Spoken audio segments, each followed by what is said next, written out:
You think I will go bankrupt? But with this plan, because there's some comments that say if I do this, I get bankrupt. Hey Kelvin, recently I did a video about my 14 million downgrade plan. Can you give me your advice on this as I show you? Sure. Okay.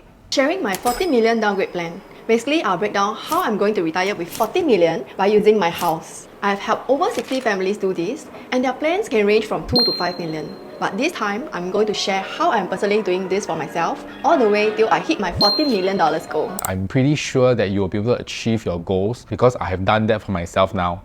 This is something that is going to really connect with people in the market because a lot of people, they don't really know. They always think that by not spending money is already saving money, but actually they got the concept wrong.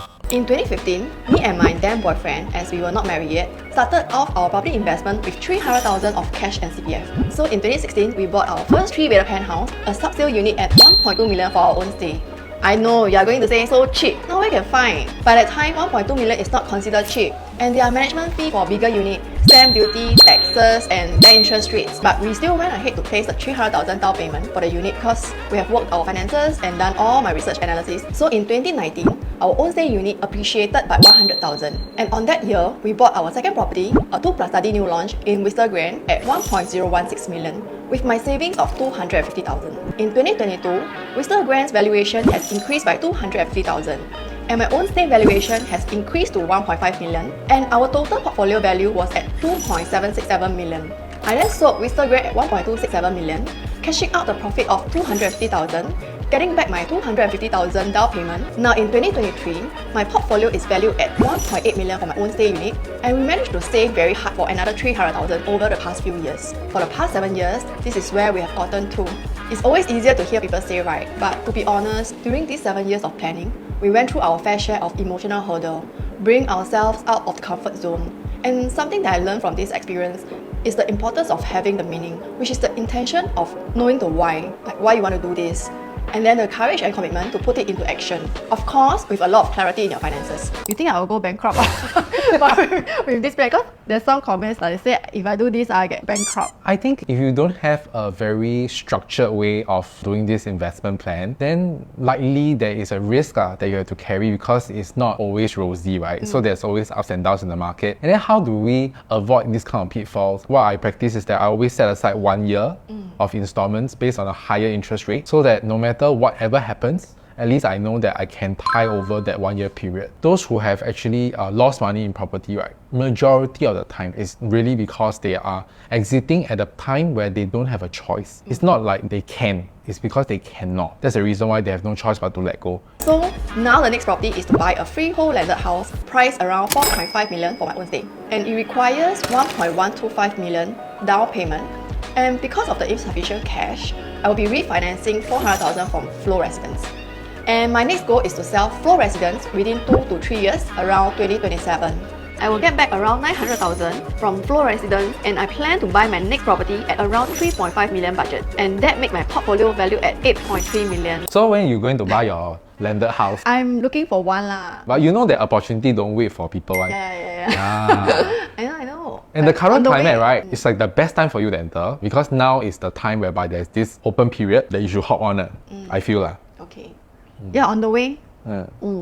So 21 years later, based on the 2.5% growth, my portfolio value for my properties would be 14.4 million, which I invested total of $2 million.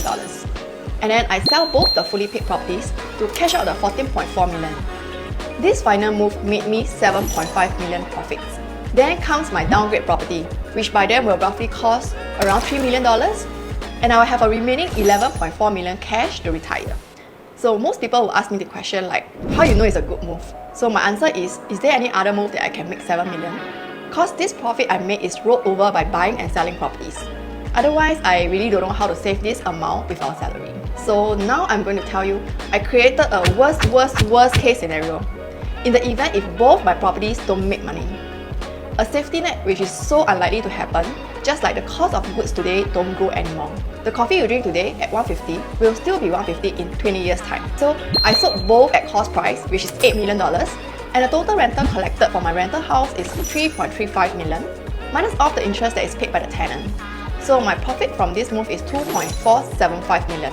And for my own stay landed, I total paid 5.718 million, minus the interest I paid is 1.218 million. And I force saved 3.375 million with this property.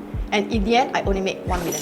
You think I can reach this 40 million? I think based on your calculations, if you are using a projection of a 2.5% inflation rate, right, at the rate it goes, it is possible. But what does that 14 million really mean to you? I think that's more important because the 14 million in 25 years is not the 14 million today. So you need to know how much you really require for retirement, then work towards that instead of looking at 14 million as a very nice and big number, because that 14 million cannot buy you 14 million worth of products today's value, no. As long as you are willing to work it out properly and with calculated risk, strategize it a bit, it should be able to achieve.